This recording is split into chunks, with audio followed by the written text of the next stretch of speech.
Alguns períodos da história dos Estados Unidos estão sempre rendendo boas obras nos livros, no cinema, nos quadrinhos, né? Principalmente quando é uma época conturbada. É, pra caramba. Tipo, o Velho Oeste rende muito, né? Segunda Guerra Mundial rende bastante também. E tem uma outra que rende muito que é o período da Lei Seca.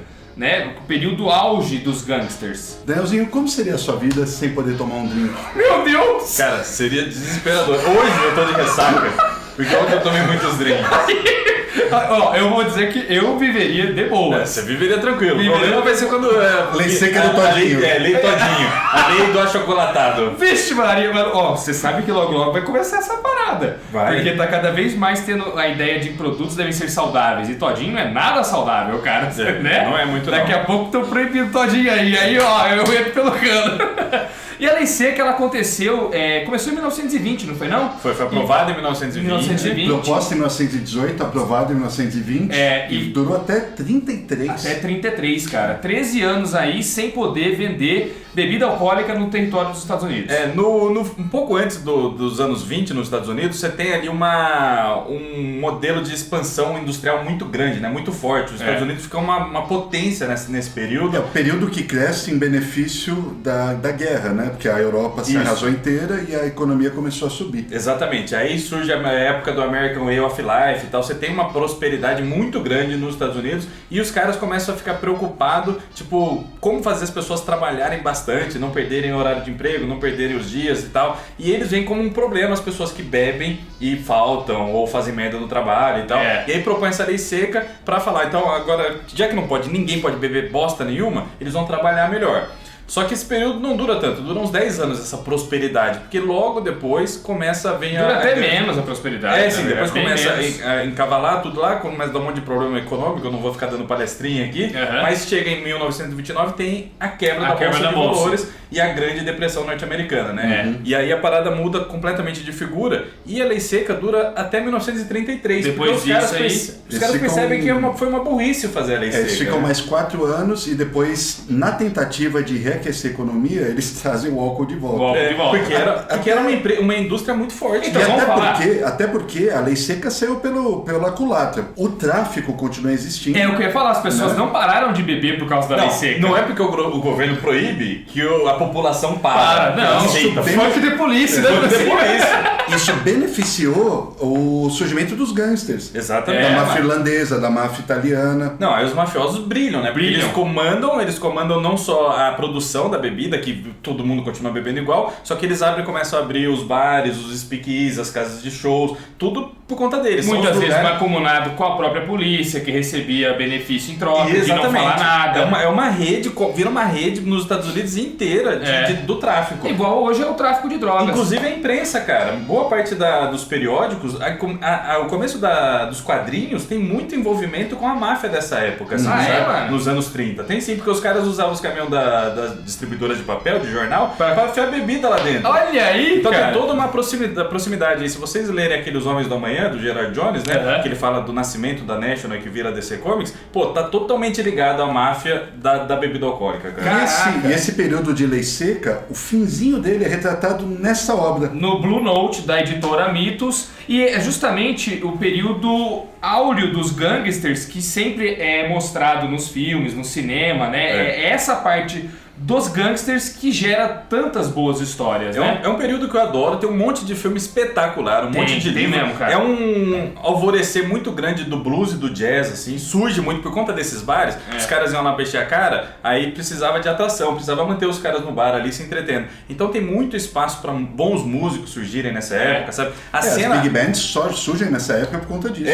Nas principais capitais dos Estados Unidos, lá Nova York, Chicago e tal, você tinha bares sensacionais com as big bands, grandes astros do nome da música hoje em dia. Hoje em dia não, de sempre, né? Surgiram nesse período aí. O que são big bands? Big Bands é uma banda gigante comandada por um jazzista, assim. Por exemplo, o Benny Goodman, ele tinha uma banda muito famosa. São, sei lá, quantos caras, mais ou menos? Não, varia. 12, 20, 30 caras no 12 palco. caras. Então você tem um naipe de metais, você tem o naipe de corda, você tem bateria, percussão, é um negócio colossal. Da hora, comandado por um cara fodão, É assim. um dos vários estilos dos- de jazz mais famosos, assim. Você pensa em jazz aqueles mais rapidinho dançantes, assim, das meninas dançando e tal, é Big Band. Vários dos clássicos do jazz são tocados até hoje e surgiram nessa época. Surgiram nessa época aí, olha só que foda. Então é um período bem legal de ambientar uma história. Eu tô ligado que mesmo na época as histórias, os jornais já começavam a engrandecer os gangsters, né, dando glamour pra eles. E os Estados Unidos teve até que botar, se não me engano, uma lei impedindo de fazer histórias que os gangsters fossem os mocinhos, né? Os gangsters tinham que ser retratados como vilões. Até hoje no cinema tem a glamourização dos gangsters. É, assim, né? sim. O Al Capone não virou Al Capone só por conta do período, virou por conta do monte de filme que saiu sobre ele e tal. Começou-se a criar uma lenda, um mito em torno dele por causa de como ele era retratado nas histórias, né, cara? Total. É porque era coisa de alta sociedade, né, cara? Os caras andavam tudo emperequetado,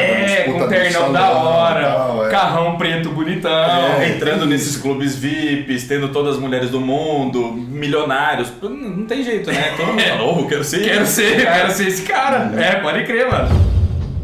Bom, e no oferecimento da editora Mitos, nós vamos falar hoje não apenas de Blue Note, que é o quadrinho mais recente sobre esse assunto que temos aqui no Brasil e que é um baita do quadrinho, nós vamos falar disso. sim. Nós vamos também indicar 3 filmaços sobre a lei seca, né? Primeiro vamos então falar de Blue Note, que ele explora justamente esses 2 assuntos. Gangsters e música. 3 assuntos. Tem o boxe também. Tem exato. o boxe também começou a dar muito certo nessa época. Sim. Por causa da lei seca. porque era atração também, Era cara. atração e era as apostas, né? Casa de aposta e tal. E muito gangster ia pra apostar dinheiro e tal. Tudo que era possível mexer em dinheiro pra sonegar imposto, pra fazer a parada por baixo do Vingava, pano, né? vingava na época. Jogos, jogatina não só a música ou o boxe, mas jogatina como um todo, né? Vários cassinos, várias mesas de carteado. Era uma Caraca. parada, pegava muito, né? Época divertida demais. Né?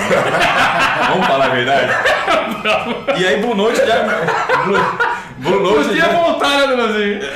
Não podia. Porque a gente pode fazer isso hoje. A gente pode fazer tudo isso Senão hoje. você vai sentir saudade dos uísques na sua casa, né, Brasil? Mas e aí começar a tomar uísque ruim, né? Porque a qualidade das bebidas baixou muito, né? Baixou. E as bebidas boas, ó, ficava os caras lá no alto. E tinha que importar. Eles e tal, traziam né? do Canadá, né? Traziam cara? de fora, Eles traziam exatamente. do Canadá, então era feita a bebida no Canadá e trazido dos Estados Unidos em caminhão, coisa assim. E o pobrezinho não conseguia beber muito fácil, né? Não. Era mais os ricão que podia bancar, né, esse hábito. Tinha que fazer bebida em casa, tudo. Então você melhor que fique. Não, né? melhor que fica assim, porque eu consigo jogar hoje em dia, eu consigo lutar boxe hoje em dia, eu consigo pegar vontade de qualquer jeito e ouvir meus discos. Tá tranquilo. Até aí tamo kits, né? Tô sossegado. Bons tempos os de hoje também, viu? Um dia vai ter a glamorização dos youtubers de quadrinhos. Nos né? dias de hoje.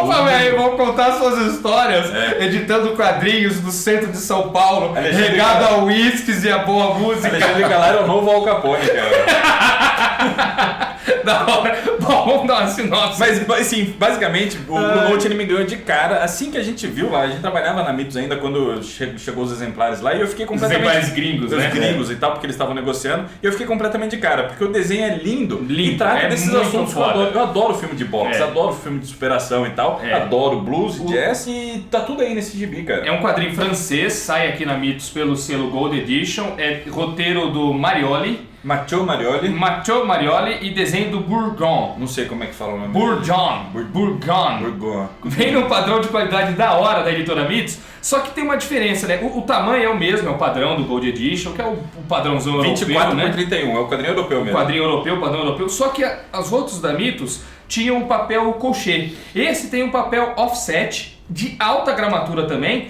e combinou muito com a obra. Eu achei excelente escolha. Eu também. Cara. Parabenizo a Por Mitos causa por das essa cores escolha. e tudo, né? Teve gente que perguntou isso pra nós, inclusive em comentários. Por que usa o offset e não o crochê? O pessoal acha que o offset é um papel de menos qualidade. Mas não, o papel offset é ótimo, é uma extrema qualidade. Só que a pegada dele, a textura dele é completamente diferente da do crochê. Então certos quadrinhos funcionam melhor em crochê e outros em offset. Cada projeto é um projeto. Cada projeto é um projeto. Nesse caso ficou excelente o negócio. Ele tem mais de 140 páginas. Exatamente, 148 páginas, Isso. e custa R$ 89,90. Mas... Usa o cupom que tá aí na descrição e aproveita a promoção. Exatamente. Bom, numa sinopse a gente começa vendo a história do Jack Doyle. Jack Doyle, eu ia falar Boyle, mas é Doyle. O Jack Doyle, que é um boxeador afastado dos rings, né? Aposentado, né? Ele tá acho que há 4 anos fora. 4 anos fora. E ele fez um barulhão na época dele, mas ele tava de saco cheio do entorno que tem no boxe, essa parte mais dos suja, mafiosos né? se intrometendo, vendendo luta pra caramba. Porque quando acontecer esse negócio das apostas, você não vai apostar aleatoriamente em um cara. Não, você já sabe quem vai ganhar. Então o cara falou, ó, fulano, falcatrua atrás de falcatrua. Você tem que perder a luta, senão, ó, nós estamos ferrados, perde a luta. Então, por causa disso, ele saiu. Só que ele saiu no auge, né? Ele saiu ganhando e tal, e as pessoas querem a volta do Jack Doyle. Foi pro interior. Vazou, mano. Só que um desses gangsters que se diz muito amiguinho dele, eu nunca te tratei mal, né? Sempre te ajudei. Quando você mais precisou, eu tava lá. Esse cara é todo sorridente. Cara, na boa, quando começa a história, você já olha e você fala assim, esse cara é um filho da puta. Esse cara é sacana, ele tem cara de sujeitinho asqueroso. Tem assim, mesmo. Né? Só que ele convence o Jack Doyle a voltar para pelo menos uma luta. Vai repetir uma luta que ele teve no passado,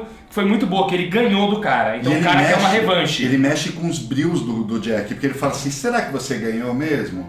Será que foi? Nós não pagamos pro cara perder? Tem certeza? Você não quer tirar isso a limpo? Olha onde você tá vivendo e tal. Ele não tá tendo uma boa vida também, né? Tá meio na miséria e tal. E aí ele fala, beleza, eu topo uma luta só, né? E aí ele vai, só que ele fala que ele não quer falcatrua, né? Que ele não quer falcatrua e tal. E ele vai pra Nova York. Isso acontece em 1933. Um mês antes do término da Lei Seca. Justamente, exato. E ele vai pra lá, justamente achando que vai acabar a Lei Seca e que o período dos bambambam mafiosos vai ir pro ralo, ele topa. Então vamos que vamos.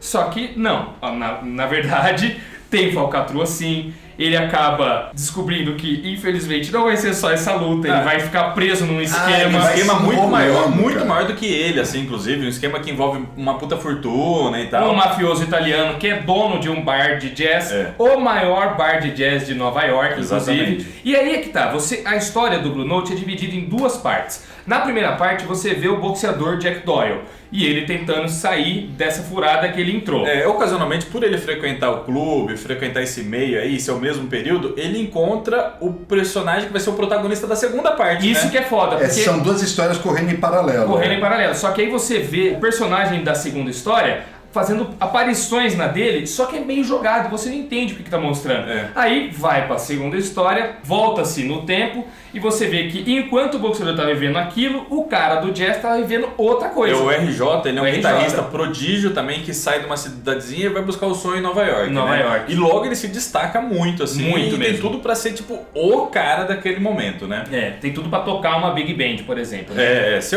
um protagonista, ser um dos grandes jazzmen, né? Logo de cara ele consegue o emprego nesse bar do mafioso principal da história, né? E vai tocar lá, é o sonho, o maior bar de jazz e tal. Só que aí também ele percebe que não é tão fácil assim. Não foi simplesmente sorte o fato dele entrar justamente naquele bar logo de primeira. Ele chama a atenção e desperta os ciúmes dos caras que já estavam lá. Que já estavam lá. Dos caras que tocavam, os outros músicos, e que dá um problemão pra ele também.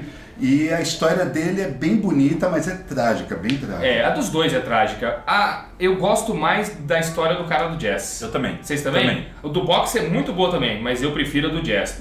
Quando chegou na parte do jazz, o gibi ganha demais. Ela é mais complexa. Só que ganha em 2 coisas. Por exemplo, na do boxe, a gente tem uma cena como essa, que é a da primeira luta dele. Que é foda. Que é sensacional. O Burgon, cara, é um artista. Desenha muito. Como desenha esse cara, mano? Como desenha, velho? Agora, na do jazz... Você lembra a cena do nocaute? Lembro. Porra, velho! Só sobra aí na página em branco. Uma página em branco assim, ó. Pau! Você sente a ele porrada voando forte. na página. Você sente a porrada. Você sente a porrada, exatamente.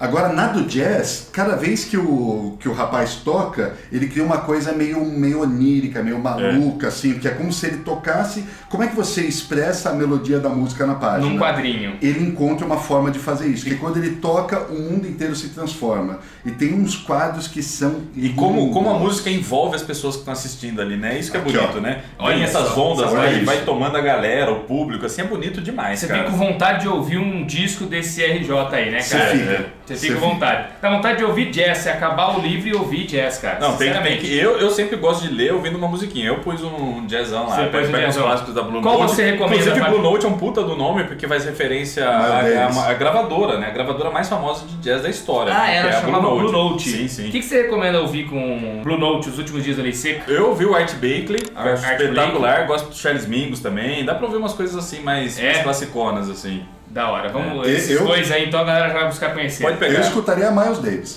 O começo do Miles Davis, assim, né? Também, tem bastante coisa, tem bastante opção. John Coltrane. O Coltrane é espetacular, nossa, Favorite Things é um dos meus discos favoritos. Também belíssima. Viu como Pode eu ser também o John Coltrane e o Art Blakey e o Miles Davis. Aí. Viu como eu também sei jogar, né? É. O Gibi, o cara, além de ser um bom narrador gráfico, ele cria a atmosfera da Nova York desse período como poucos também, né? Verdade. Porra, mano. Cara, ele não tem nenhuma preguiça de fazer cenários. Ele faz umas puta de uma cidade, a cidade inteira, assim, umas ruas espetaculares, todos os predinhos, todas as janelas. Aquela névoa, quando os caras do chão, tal, dos esgotos. Dentro do clube também, o cara desenha tudo, é bonito pra cacete, monte de pessoinha no clube, as mesinhas, os mínimos detalhes. Porque hoje você vai nos clubes assim, o clube é de boa, né? Uma parede retona, lisa, tal, um design modernista. Naquela época era tudo rebuscado, floreado, cheio de frufru, e ele desenha desse jeitinho. O cara é nota 10, mano. Bom, não podemos falar mais aí, senão a gente vai ficar dando spoiler, né?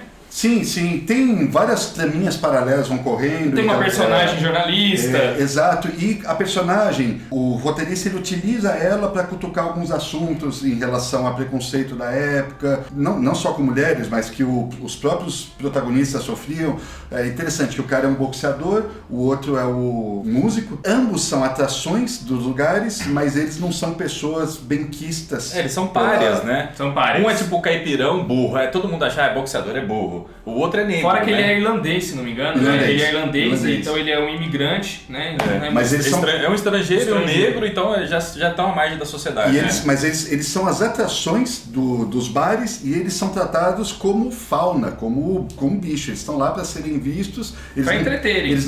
Para entreterem, e eles não interagem com a população, com os ricos, essas coisas. Isso daí vai ficando claro de várias formas.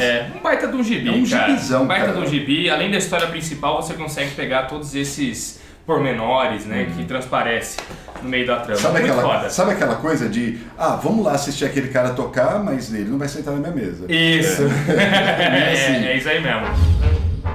Bom, e agora nós vamos indicar cada um filme. Quem começa? Você. O seu filme é mais antigo? Eu acho que é do meu antigo. Acho que é. O meu é de 1984. Não, mais antigo. O meu é de 2012. E é um puta de um clássico absoluto do cinema. É meio que chovendo molhado até recomendar. Mas se você não viu, tem que ver. Era Uma Vez na América. Não é chovendo molhado porque tem muita galera aí que não viu esse filme ainda. E é um espetáculo. Eu mesmo vi não faz muito tempo. Você viu qual versão? Porque tem duas versões. Tem uma versão Blu-ray, a versão que hoje é considerada a melhor. Isso. Corte definitivo, né? É porque a primeira versão que saiu nos Estados Unidos, a gente chegou inclusive aqui no Brasil, algumas delas, que ela tem quase 2 horas, um pouco mais de 2 horas de duração, ela foi toda picotada e colocada em ordem cronológica. Cagou completamente o filme. Não foi essa que eu vi. A que eu vi tinha 4 horas então de filme, velho. Você viu certo, você viu a versão do diretor. Como o Sérgio Leone imaginou ela. E foi o Sérgio Leone que dirigiu. O Sérgio Leone é o diretor, é o último filme da vida dele, inclusive. Vocês estão ligados quem é o Sérgio Leone? É o cara da trilogia dos dólares lá do Clint Eastwood. O cara é mestre. Gigante, ele é um gênio, o Sérgio Leone. Só fez obra-prima. Assim. Ele tem uma carreira enxuta, não tem tantos filmes, só tem obra-prima. É impressionante. E ele revoluciona o cinema sozinho, praticamente, sabe? E aí ele fez muitos faroestes e tal, inclusive ele fez Era Uma Vez no Oeste. Sim. E depois em 84 ele faz Era Uma Vez na América, que não tem nada a ver com o Oeste, assim, sabe? Não tem só um nome parecido. Só que a proposta dele é contar todo um período, ele conta aí 4 décadas praticamente, da vida de um grupo de amigos, desde criança até adulto. Só que fica entrecortando entre a vida adulta e as criancinhas. Exatamente. Por isso você falou que o outro corte é ruim, que vai cronológico. Mostra as criancinhas e depois adulto. E não faz sentido, tem personagem que aparece antes, sabe? Não faz sentido a ordem cronológica, tem que ser. E parte da poética do filme tá nessa montagem linda que ele faz, tem algumas transições temporais, são estupendas. E é um filme que... O que a gente falou da glamorização do gangster, né, lá no começo do programa, esse filme não glamoriza em nada. Ele mostra a vida como ela é. O Sérgio Leone, ele ficou pirado num livro escrito por um gangster, conheceu esse cara, entrevistou, e ele sempre quis entender como a América era visto por uma pessoa, tipo, nesse nível, assim, sabe? Ele conta toda a história desse grupo de amigos, focado em 2 personagens, que é o Noodles, que é o Robert De Niro, e o Max, que é o James Woods, né? E eles começam aplicando golpe, eles moram no Lower East Side, né, de Nova York, começam aplicando pequenos golpes e tal, mas já mostra que são violentos, truculentos, e tem essa carreira aí, e no auge da Lei Seca eles ficam milionários. E só que acontece uma parada, uma traição no grupo de amigos, e aí desanda tudo. A amizade vai pro brejo. E aí você mostra muito bem. Acho que é o filme que melhor retrata esse período aí, porque ele conta minuciosamente da vida deles e mostra tudo, a perfeição, assim. É um filme riquíssimo, sabe? Um adendo. James Woods e Robert De Niro, quando ambos eram bons. Não, espetaculares. Antes de serem os atores caricatos que eles são hoje. Tem o Danny Aiello, tem o Treat Williams, tem um puta de um elenco fantástico, o Joe Pesci. O elenco é espetacular, o filme é gigante, o Bruno falou, mais de 4 horas de duração. É difícil ver num dia, vou te falar. Eu vi em 2 dias porque ele é longo e ele também não tem um ritmo muito acelerado, né? Não, ele é muito calmo, inclusive. Muito calmo. Ele tem 4 horas seguidas assim é difícil. Então tem 2 partes aí que é de boa. Eu vi uma definição muito boa. É um épico silencioso. É um filme caladão, assim. Um filme muito sossegado, mas espetacular. E tem a trilha sonora do Ennio Morricone, que era um parceiro habitual do Sergio Leone. E é uma das trilhas mais bonitas que eu já ouvi na minha vida, assim. Eu acho estupenda a trilha. E é um filmaço, cara. É uma obra-prima do cinema mesmo. Obra-prima mesmo. Tem que ser conferida. Tem que ser. O seu filme é de quando, Ale? 2005. Bora lá com ele, então. Vou indicar o filme do Ron Howard. Ron Howard é um diretor bem bacana. É um cara que está em Hollywood desde que era criança. Ele começou como ator, depois fez a transição para diretor. Embora ele tenha feito os filmes do Tom Hanks, do Código da Vinci, que são filmes que eu não curto muito, ele tem muita coisa legal no catálogo dele. Ele fez agora o novo do Star Wars, não fez? O Solo. O Solo, que a gente gostou, inclusive. Ele é um bom diretor família, né? Mas ele tem, por exemplo, o Rush, que é um filme legal pra caramba. De corrida? O de corrida. Nossa, é ótimo. É uns filmes bem legais. E ele fez, junto com o Russell Crowe, 2 parcerias. Uma Mente Brilhante, que deu o Oscar pro Russell Crowe, e ele fez esse filme que eu vou falar, que é o Cinderella Man. No Brasil chamou A Luta pela Esperança. Cinderella Man, convenhamos que é um nome difícil de se traduzir, né? Porque a ideia da Cinderela é a segunda chance que o cara tem na vida. E o Russell Crowe, naquela época, a exemplo do De Niro e do James Woods, hoje o Russell Crowe mas naquela época, ele tinha feito o Gladiador, tinha feito um monte de coisa e ele tava picando.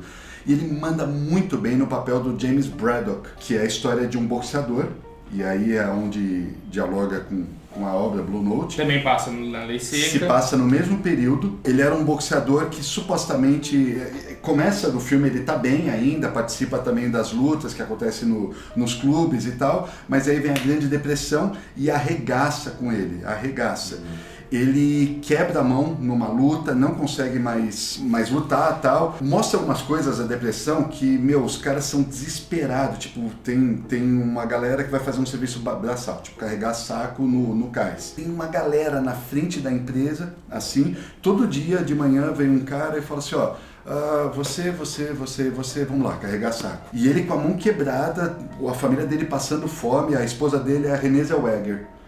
E a esposa passando fome, o filho pequeno passando fome e tal, ele vai com a mão quebrada, carrega saco e tal, ele dá, graças a Deus, de que ele vai conseguir ser escolhido. As pessoas que não são escolhidas ficam lá, e tudo isso para ganhar alguns centavos no dia, porque para ter dinheiro para comprar um leite. O filme começa no glamour que o cara vivia, no meio do filme ele despenca e passa por esse período. Quando a coisa começa a melhorar um pouquinho, que eles começam a sair da depressão, ele tem a segunda chance de voltar e se tornar um baita de um boxeador. E escreveu o nome dele na história, né? Baseado em fatos. Baseado em fatos. E essa é a parte legal. O Ron Howard, ele tem uma direção bacana, consistente, e ele leva o filme. Mas o Russell Crowe, caraca, que atuação! Sabe o cara que compreende mesmo o personagem dele? Fala assim, olha, por que eu tô lutando?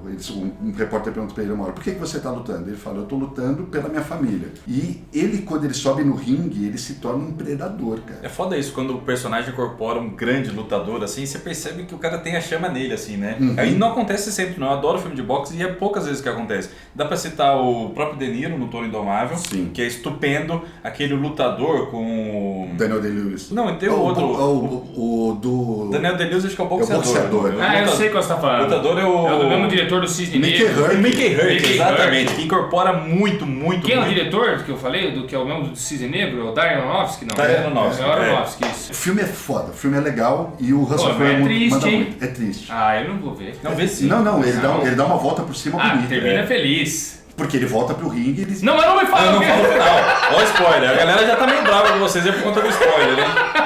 Não, e a gente seria injusto, eu falei aquele dos grandes atores lá e não falar do Sylvester Stallone como Rock, né? Ah, os melhores lutadores do do cinema. Não, esse seria uma gafe, né? Seria... Pelo amor de Deus. Seria uma gafe. Seu filme é de 2012? Meu filme é de 2012, o que comprova que boas obras sobre lei seca ainda estão saindo, né? Porque ele é relativamente recente. E olha só, o astro principal do meu filme é o Tom Hardy, que também entregou um filme de lutador da hora, igual vocês estão falando aí, que é o Guerreiro, bom que é filme bom também. pra caramba, né? É um filme de 2012, foi dirigido pelo John Hillcutt. Adoro esse cara. Ele é muito bom, Foda. ele fez o A Estrada, A Estrada, O Viggo Mortensen, né? Viggo Mortensen, estupendo, ele fez a proposta baseado também. no livro do Cormac McCarthy, que é ótimo também. O filme e o Maravilhoso. livro são excelentes. Maravilhoso. A proposta é um faroeste. Faroeste espetacular, um dos melhores faroestes aí pós anos 2000, eu acho sensacional Guy com o Guy Pearce, Pearce. né? Guy Pearce. Puta de um filmaço, sujo, pesado, espetacular, cara. É baseado em fatos também, e na verdade o filme é é baseado em fatos, só que ele usou um livro como base, né? O livro chama The Wettest Count in the World, e o livro é escrito pelo Matt Bonduran. Matt Bonduran é o neto do Jack Bonduran, que é um dos irmãos Bonduran que são mostrados no filme. Esses caras, o trio, os irmãos Bonduran, que é o Forrest Bonduran, o Howard Bonduran e o Jack Bonduran, eles, lá numa cidadezinha do interior do estado de Virgínia, que é a cidade de Franklin, eles reinavam absolutos no tráfico de bebidas lá. Eram pequenininhos, mas faziam um bom trabalho. Uhum. E o cara, o Tom Hardy sempre faz papel de baixão é. né? Ele é macho alfa sempre. Ele né? é macho alfa. Ele é o mais velho dos irmãos. O Jack, que é o avô do cara que escreveu o livro, é interpretado pelo Shia LaBeouf. E ele é o mais fraco dos três. O Tom Hardy, que é o Brucutu, ele tem a fama de ser imortal, pra vocês terem uma noção. Porque sempre que ele caía em emboscada, ele não morria, apesar de o nego falar, não, tá morto. De repente o cara voltava pra se vingar. Ele é tipo o Dillinger. Isso, machão pra caramba. E ele fez esse papel na mesma época do Bane, tá ligado? Então ele tá muito Bane no filme, velho. E aí começa a criar uma fama de que os caras são... Ninguém pode mexer com eles. Reino absoluto lá. Intocáveis. Era essa palavra que eu tava Que buscando. também é um filme. De lei seca. Sobre o Al Capone. Do Brian De Palma, Isso. exatamente. Só que eu não acho tão bom esse filme. E é o Tom Hardy que comanda os negócios e tal, né? O outro irmão deles, o do meio, que é o Howard, é interpretado pelo Jason Clarke, que é um ator que eu gosto pra caramba também. Ele fez o Everest recentemente. Ele andou em filme de super-herói também, esse cara aí, o Jason Clarke. Não lembro qual, cara. Não lembro. Não como papel principal, mas como protagonista. Enfim. E o irmãozinho mais novo, ele fica pé da vida, porque ele é o mais fraquinho dos três, o Shia LaBeouf, e ele quer ser fodão igual o Tom Hardy é. E ele começa a fazer o quê? Tentar fazer negócios além dos tradicionais já da família. Isso sempre dá merda. É aí que dá merda. Aí o que ele quer ser? Ele quer ser justamente um dos gangsters romantizados. Ele quer andar num ternão, ele quer ter um carro pra dirigir na rua, ele quer pegar a menininha, e o irmão dele... Cara, é a cara do Shia LaBeouf. Exato, é mesmo, cara. Não é mesmo? E o irmão fica alertando ele, olha, você tá todo se sentindo lá o Capone aí, isso aí vai dar merda, vai dar merda. E quando que chega o problema do filme? Quando o personagem policial, interpretado pelo Guy Pearce, vem pra cidade pra cuidar do departamento de polícia e vai peitar os caras. Falar assim, ó, vocês querem continuar a operaçãozinha de vocês? Tem que aumentar o nosso bônus aqui, né? Senão eu vou prender vocês, tem que aumentar. E o Tom Hardy fala, você não tá ligado que aqui nós somos intocáveis? Você vai mexer comigo, cara? E o Guy Pearce vai mexer. E claro, começa uma guerra, velho, entre a família desses caras, a polícia e outros mafiosos. Porra, tô maluco pra ver esse filme É um aí, cara. filme Também não muito pé no Da hora. chão, muito pé no chão, Aposto que é muito violento. É. violento pra cacete. Tudo do Rio Coach é violento pra caralho. É né? bastante violento, só que é uma violência nua e crua, tá ligado? Uhum. Pé no chão Sim, mesmo. sim. É aquele negócio. Não é estilizada, né? E também não eleva os gangsters a patamar de heróis, de semideuses e o cacete, não. É muito normal, isso até Poderoso Chefão glamouriza os gangsters, mano, né, cara? Poderoso Chefão. Aí tem uns caras... Bonnie Clyde, né? Acho que foi o primeiro que começou com isso. Glamorizou. Tem Scarface, cara, que a sujeira glamoriza também. Glamoriza É muito também. normal isso, né? Tem o Gary Oldman no filme também, que Adoro também. faz um personagem bastante perigoso também. Inclusive, não, acho que é o personagem do Guy Pearce que fala assim, estão dizendo que esses irmãos aí, os Bonduran, são imortais. Você tem que ver o que uma Machine Gun faz com os imortais. Uma puta metralhadora assim, E cara. eu aposto que a trilha sonora é foda, porque o John Hillcoat ele só faz trilha sonora em parceria com o Nick Cave, que é ótimo. estupendo, É é o um caso desse grande filme. músico, adoro, vem tocar aqui no Brasil A agora. fotografia é É o incrível. Nick Cave e o Warren Ellis que faz a trilha sonora. O Warren Ellis, o escritor? Não, pois é. Eu também fiquei super curioso, porque eu vejo lá Nick Cave e o Warren Ellis, eu falei, cara, Mas será que o Warren Ellis é tão versátil assim? Segue Não, o é Warren outro cara, Ellis, é outro cara. segue o Warren Ellis no Instagram, que ele fala assim, o Warren Ellis, o escritor britânico, não o músico australiano. Ele fala isso. É, porque a confusão, eu fiz a confusão, imagino que todo mundo faça também. Pela então. Nick Cave e o Warren Ellis. Oi, mas que filho da puta, o cara escreve bem. E a isso que nós falamos do Blue Note retratar bem o período, assim, o período é muito bem retratado, a fotografia é maravilhosa, o uso de luz e sombra e tal. Ainda tem a personagem da Jessica Chastain, eu adoro essa atriz. Ah, ela é foda. Ela é foda e ela faz uma garçonete que trabalha pros irmãos no barzinho deles lá. E a destilaria deles é de uísque, né? E ela trabalha lá, claro, dá merda também, porque é uma moça bastante cobiçada pelos outros e tal. Ó, vale a pena ver, chama Os... Eu falei o nome do filme? Não, até agora não. Surpresa! O filme é... Eu não falei? Só falei meu nome, o filme de 2012, do John Hillcoat, papapá. Mas a minha fala também, eu demorei pra cacete pra falar que era uma vez na América. O Alê só que foi o sensato, acho que já falou de cara. Começou pelo nome do filme. Bom, vamos começar de novo, minha parte. Só dá o nome do filme, por favor. Os Infratores, em inglês, Lawless. Não, mas eu faço questão de fazer tudo na ordem e passar a sinopse de novo agora. Tá bom, vamos começar de novo. Não, Vamos começar não, é tipo Era Uma Vez na América, né? Tem, É verdade, pô, pronto. tá tudo certo. Tudo roteirizado aqui, né? É isso, cara. Um dia vamos pegar o nosso vídeo, vamos picotar ele inteiro, igual Era Uma Vez na América, Montar ele certinho. reduzir pra 10 minutos e fazer ele na Os ordem. caras vão falar, mas não tem graça. Cadê as piadas? Cadê as falhas? Da galera. Pessoal, então é isso. 3 filmões, Era Uma Vez na América, Cinderella May e Os Infratores, mais Blue Note pra você conferir. Tenho certeza que se você assistir esses 3 filmes, você vai entrar muito mais no clima pra ler Blue Note. Sem sombra de dúvida. Sem sombra de cara. dúvida, Sem né? sombra de Essa é a ideia aqui. Então vamos lá, galera. O link do gibi tá na descrição com o cupomzinho, como vocês já sabem. Deixe seu like, se inscreve aqui no canal para mais conteúdo e comenta aí outros filmes da Lei Seca e quadrinhos também, que deve ter, hein? Vamos que vamos, um abraço. Agora vamos tomar um whisky. Vamos beber? Vamos. Tchau. Todinho! Não, todinho o quê? Ah...